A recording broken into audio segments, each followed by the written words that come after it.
his social media use inspired any part of your campaign? Well, I actually told the president that, so much of the focus of our campaign has been on the cost of living crisis. And when we asked those New Yorkers who had voted for the president, when we saw an increase in his numbers in New York City, that came back to the same issue: cost of living, cost of living, cost of living. And they spoke about the cost of groceries, the cost of rent, the cost of Con Ed, the cost of childcare. And too often politicians are looking to lecture to New Yorkers what they should care about as opposed to listen. And when we spoke to those voters who voted for President Trump, we heard them speak about cost of living. We focused on that same cost of living, and that's where I am really looking forward to delivering for New Yorkers in partnership with the president on the affordability agenda. And I think we have to work a little bit. We talked about Con Edison. We have to work a little bit on getting the prices because, we've gotten fuel prices way down, but it hasn't shown up in Con Edison. And we're going to have to talk to them. If we're sending them fuel at a much lower price than it was a year ago, which is true, we have to get Con Edison to start lowering their rates. Absolutely. And if I may, last week you told me you were pushing ahead with your plans to sue BBC for up to $5 billion. You were going to speak to Prime Minister Starmer as well. Is there any progress or any updates on those issues? Well, we get along very well with the Prime Minister. We made a deal with UK. I like him. He's a fine person. And, I think they have some big energy problems. They've got windmills all over the place. They're going to have to start using other methods because their energy is out of control. Talking about in the UK, it's out of control. And he's got that problem. He's got a big immigration problem, as you know, and he's got a big energy problem. And we talk about it. He's a good man. Prime Minister's a good man. You had a chance to speak this week? I haven't spoken this week. Mr. President, have you spoken to President Zelensky, or do you intend to Who? President Zelensky about your plan as you meet with him? I've spoken with their people. We have a plan. It's horrible what's happening. It's a war that should have never happened. It would have never happened if I was president, and it's a shame. And I thought they should have acted quicker. But it's a cold winter, and a lot of the you talk about utilities, but a lot of the big energy-producing plants have been under attack, to put it mildly, to put it nicely. We have a way of getting peace, or we think we have a way of getting peace. He's going to have to approve it.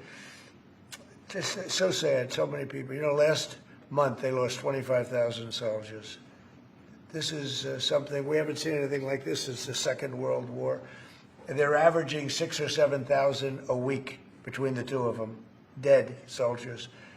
And it goes on, and I think they're getting reasonably close, but I don't want to predict. I would have said that would have been one of my early ones. I did 8 peace deals of countries, including in India, Pakistan. You could even go, in fact, they're coming here in a week or two, go to the Congo and Rwanda. That was 10 million people dead, and we worked something out on that. But so many, and the one I thought would have been, for me, because I have a very good relationship with President Putin, I thought that would have been maybe quicker. But it does take 2 to tango. And now you just see all the death. And, it doesn't affect us other than the fact that we don't want to see all those people that really, it's on the other side of the ocean. It's a war that should have never happened. It did happen. I blame the person also sitting right behind this desk. This is a war that should have never happened, and it wouldn't have happened if I were president. But we're trying to save a lot of lives. They're losing 25,000 lives over the last short period of time. That's Ukrainian and Russian, and it's a shame. What happens if President? I want to ask the mayor-elect about a House resolution just passed overwhelmingly to condemn socialism, including with 86 Democrats, all of House Dem leadership, and the minority leader, Hakeem Jeffries, despite his endorsement of you. What's your reaction to that? I have to be honest with you, I focused very little on resolutions. Frankly, I've been focusing... Condemn socialism. I understand. I think the focus is on the work at hand. I can tell you I am someone who is a democratic socialist. I've been very open about that. And I know there might be differences about ideology, but the place of agreement is the work that needs to be done to make New York City affordable. That's what I look forward to. And I want to clarify your answer to Stephen Nelson. He asked about your comment calling the president a fascist. And your answer was, both President Trump and I have been clear about our positions and our views. Are you affirming that you think President Trump is a fascist? I've spoken about... That's okay. You can just say yes. Okay. All right. Okay. Yeah. It's easier. It's Yes. easier than explaining it. I don't mind. And Mr. President, I wanted to ask you also, Ukraine plan. Yeah. President Zelensky said today that his country would risk either giving up a partner or giving up its dignity. There's been criticism that this deal... You mean he doesn't like it? It's unclear. He was sort of Well, pretending... he'll have to like it, and if he doesn't like it, then, they should just keep fighting, I guess, The suggestion that he made, though, was that if he doesn't accept it, that the U.S. would pull back its support for Ukraine. Is that Well, at some accurate? point, he's going to have to accept something. He hasn't accepted. You remember right in the Oval Office not so long ago, I said, you don't have the cards. Don't forget, I inherited this war. This war never would have happened. I inherited this war. And I thought he should have made a deal a year ago, 2 years ago. The ultimate deal would have been if it never started. That would have been the good deal. That could have been done too if you had the right president, but you didn't have the right president. Mr. President, cost of living is something that you and Mr. Mamdani seem to agree on. Right. Democrats have run New York City for a long time, Mr. Mamdani. Do you see Democrat policy specifically as being a problem? And I'd like that to be a question that both of you could answer in New York City. Look, I think that there are many things in our city where we have to own the responsibility of it, things that existed long before the president was the president. And those are also part of the message of our campaign, was to take on a broken politics of the past. And I ran against a number of candidates who represented different versions of that past. And what we found time and again is that working people were left behind in the politics of our city. And what we're looking to do is put those people right back at the heart of our politics so that we don't have a situation where we're in the wealthiest city in the history of the world, and yet 1 in 5 can't even afford $2.90 for a Metro card. We had some interesting conversation, and some of his ideas really are the same ideas that I have. But a big thing on cost, the new word is affordability. Another word is just groceries. It's sort of an old-fashioned word, but it's very accurate. And they're coming down high. They were, we had, both of us, we had the highest inflation in the history of our country the last 4 years under the Biden administration. And we've got inflation down now to a normal number. It's going to go even a little bit lower than that. Katie, do you have something in a bit? Mr. President, thank you so much. Mr. Mamdani often talks about New York City being covered by international law, that they will follow international law. Doesn't often talk about the U.S. Constitution. What is your response to that? Well, I don't know what you're referring to in terms of it could be covered by international law, local law. It's covered by a lot of laws, but it's covered by U.S. law. Are you referring to anything in particular? He just says that they're a city that endorses and enforces international law. Is that at odds with? No, I don't know. Would you want to? Do you want to respond? Yeah, I think what I've shared with the president is our desire to not only follow the laws of our own city, laws that protect New Yorkers, but also a desire for consistency in our politics across the board. And that's something that we've talked about and something that I know many New Yorkers want. We discussed ICE and New York City, and I spoke about how the laws that we have in New York City allow for New York City government to speak to the federal administration for about 170 serious crimes. The concerns that many New Yorkers have are around the enforcement of immigration laws on New Yorkers across the 5 boroughs, and most recently we're talking about a mother and her 2 children, how this has very little to do with what that is. What we did is we discussed crime. More than ICE per se, we discussed crime. And he doesn't want to see crime, and I don't want to see crime. And I have very little doubt that we're not going to get along on that issue. He wants to, and he said some things that were very interesting as to housing construction, and he wants to see houses go up. He wants to see a lot of houses created, a lot of apartments built, etc. And we actually, people would be shocked, but I want to see the same thing. Mr. Mamdani, anti-Israel protesters. Jack? Mr. President, I want to know, one of the policies as well that Mayor-elect Mamdani talked a number of times about on the campaign was shifting the tax burden for property taxes from what he called minority communities to white-based communities and putting more taxes on white people. I also noticed that in your acceptance speech, you didn't mention anything about America or Christians or white people in general, and so I didn't know if that was one of the policies that you guys had spoken about. We focused on affordability. We focused on the cost of living crisis. What I will say is that I am very much interested in property tax reform, because what we see right now in New York City is a system that is so inequitable that it can't even stand up in court.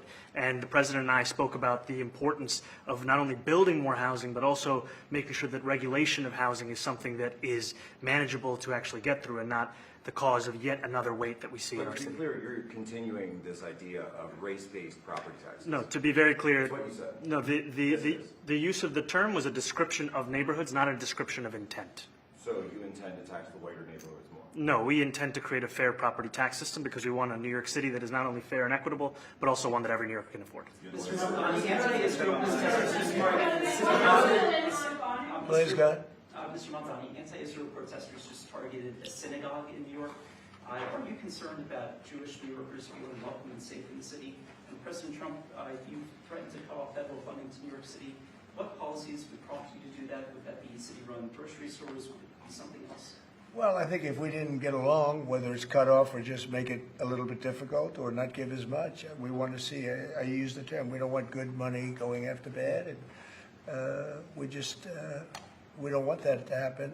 I don't think that's going to happen. I did say that, subject to what policies are being set.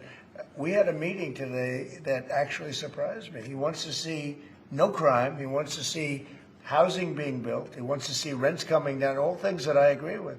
Now, we may disagree how we get there. The rent coming down, I think one of the things I really gleaned very much today, he'd like to see him come down, ideally, by building a lot of additional housing. Yeah.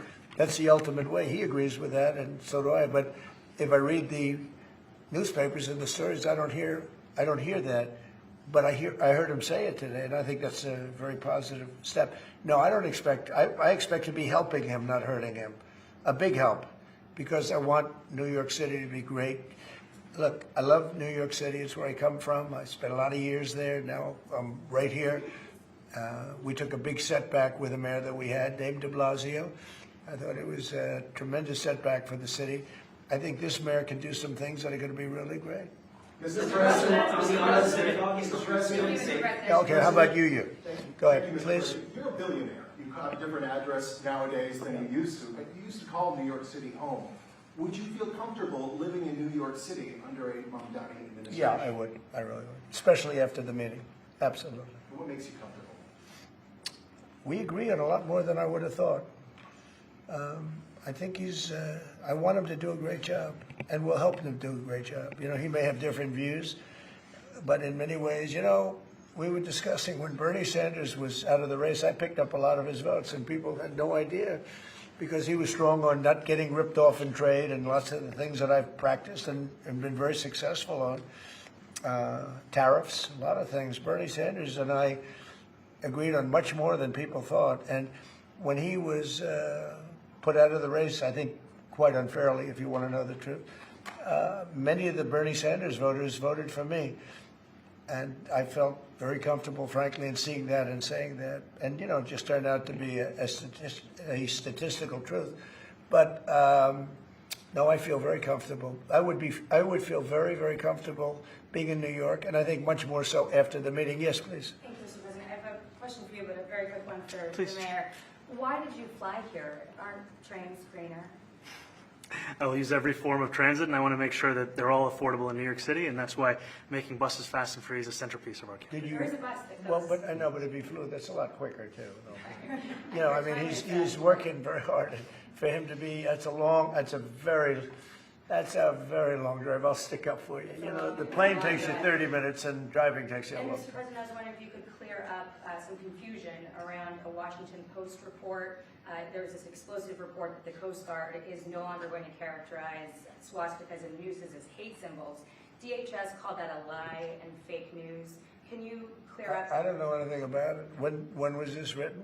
I think yesterday. Well, look, the Coast Guard's an incredible group of people. I know them very well. We just ordered a lot of new Coast Guard cutters, beautiful, the most magnificent ship. They look like yachts with lots of guns on them.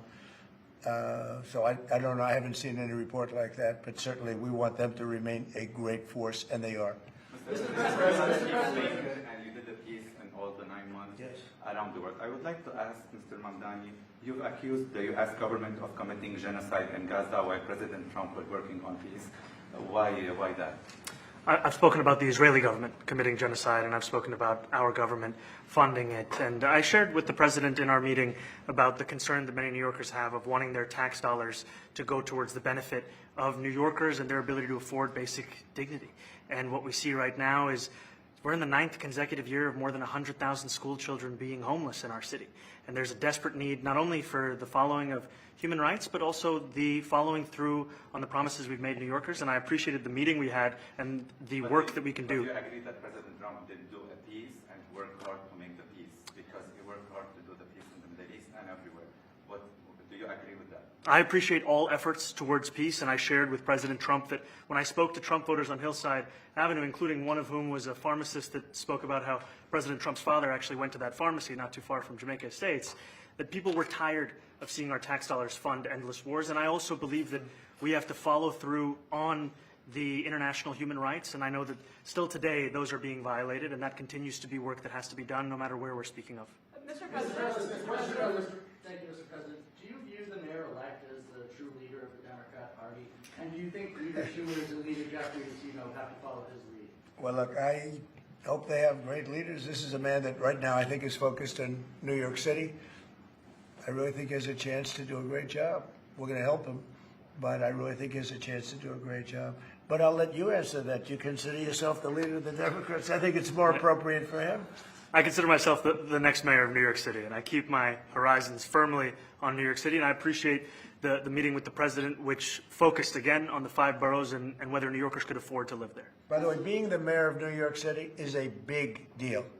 Absolutely. I always said, one of the things I would love to be someday is the mayor of New York City. Being the mayor of New York, and especially now, because I think you're at really a turning point, one way or the other. It could go great, or it can go in a different direction. And I think you really have a chance to make it great. I appreciate what you're saying. Mr. President, you say you love New York City. Mr. Mamdani, does New York City love President Trump? New York City loves a future that is affordable, and I can tell you that there were more New Yorkers who voted for President Trump in the most recent presidential election because of that focus on cost of living, and I'm looking forward to working together to deliver on that affordability agenda. I got a lot of votes. One more. Go ahead. 1 or 2 more. Go ahead. One more. I tell you, the press has eaten this thing up. I've had a lot of meetings with the heads of major countries. Nobody cared. This meeting that you people have gone, outside you have hundreds of people waiting. This is just a small little group. For some reason, the press has found this to be a very interesting meeting. The biggest people in the world, they come over from countries nobody cares. But they did care about this meeting, and it was a great meeting. Go ahead. Yeah, Mr. President, I was going to ask you exactly that. Why do you think there's so much more, so much excitement around this than in some form? Because I think he's different. All right? I think he's different. And that can be in a very positive way, but I think he's different than, your typical guy, runs, wins, becomes mayor maybe, and nothing exciting. Because he has a chance to really do something great for New York. New York is at a very critical point. And he does need the help of the federal government to really succeed, and we're going to be helping him. But he's different than, your average candidate. He came out of nowhere. I said he has a great campaign manager standing over there. He came out of nowhere. What'd you start off at 1 or 2? And then I watched. I said, who is this guy? He was at 1, then he was at 3, then he was at 5, then he was at 9. Then he went up to 17. I said, let's get a little bit interesting, right? And then all of a sudden he wins a primary that nobody expected he was going to win. It's a great tribute. I mean, it's an amazing thing that he did. And I'll just add one thing to what the president said. Is one thing I also appreciated is in our meeting to appreciate a portrait of FDR and the incredible work that was done with the New Deal, and also in thinking about what it can look like when the federal government and New York City government work together to deliver on affordability. It can be transformative. We have a great portrait of FDR that I found in the vaults that was missing for years. I found it, and I put it up. He's a Democrat, to the best of my knowledge. He's a Democrat. And when the mayor saw that portrait, he said, "Sir, do you mind if I have a picture taken by that portrait?" It's an amazing portrait. I hope the picture comes out good. But it's an amazing portrait in the cabinet room. So he's a big fan of the New Deal, I guess, and of FDR. Yes, ma'am. Thank you, Mr. President. You said that you both spoke about crime. Yeah. There are many police officers set to come off the rolls at the end of this year in New York City. Are you going to allow those police to be replaced with police officers, actual cops? And are you going to require that that happens? Would there be some consequences? Well, I hope it happens, but again, that's going to be ultimately the mayor's decision. What's your answer? Is that I look forward to delivering public safety with the NYPD, and I've said over the course of our campaign that we have the number of police officers today. They are the ones that's budgeted about 35,000 headcount. And I think the key thing is that we have to make it easier for police to focus on police work, not ask them to respond to 200,000 mental health calls a year. So is that a reduction from what you're at right now? Are you committing to maintaining the same level of cops? I've committed over the course of the campaign to maintain the 35,000. That's the headcount that we had through the campaign. And not replace them with caseworkers, social work? No, I've said that's the headcount that we want. What we need to do is make sure they can focus on serious crime. And he just retained a great police commissioner, I believe, right? Yes, we did, Commissioner Fish. If the newspapers are correct. That one they're correct about. He retained, I think, somebody that is she's a good friend of some of the people in my family, of Ivanka, and they say she's really good, really competent, and he just retained her, so that's a good sign. Are there still topics that you see that you're disagreeing on in the future, and do you think you'll have more meetings like this? There will be topics that we disagree on. I think we'll probably come to a conclusion, and ultimately, he'll convince me, or I'll convince him. You know, it's for the good of New York. Ultimately, it's for the good of New York. I don't care about affiliations or parties or anything else. I want to see if this city could be unbelievable. If he could be a spectacular success, I'd be very happy. Do you think you guys will meet more in the future, too? Excuse me? Do you think you'll meet again in the future, throughout the administration? I think we will. Yeah. I think we will. I hope we do. I enjoyed the meeting. We had a great meeting. Please. Mr. President, Republican Elise Stefanik has campaigned multiple times by calling Zohran Mamdani a jihadist. Do you think you're standing next to a jihadist right now in the Oval Office? No, I don't. But she's out there campaigning, and you know, you say things sometimes in a campaign. Isn't that sort of She's a very capable person, isn't but that a kind of label? you really have to ask her about that. But I don't particularly. I think I met with I met with a man who's a very rational person. I met with a man who really wants to see New York be great again. And I can say again, because New York was great. You know, when I came down to Washington initially, the city was so hot. It was doing great. We were having some telltale signs of problems. We had a mayor that was not doing a great job, but still, it was moving along. And it went bad. It really went, pretty bad. And I think it's been at lower points, but it went pretty bad. I think he can bring it back. Now the question is, will he bring it back all the way? Will he bring it back greater than ever before? Which is, I guarantee, that's his wish. I think he wants to make it greater than ever before. And if he can, we'll be out there cheering. I'll be cheering for him. Okay? Thank you very much, everybody. You chose not to answer the question about the synagogue protesters. Thank you very much. Oh, no, I care very deeply about Jewish safety, and I look forward to rooting out anti-Semitism across the 5 boroughs and protecting Jewish New Yorkers and every New Yorker who calls the City home.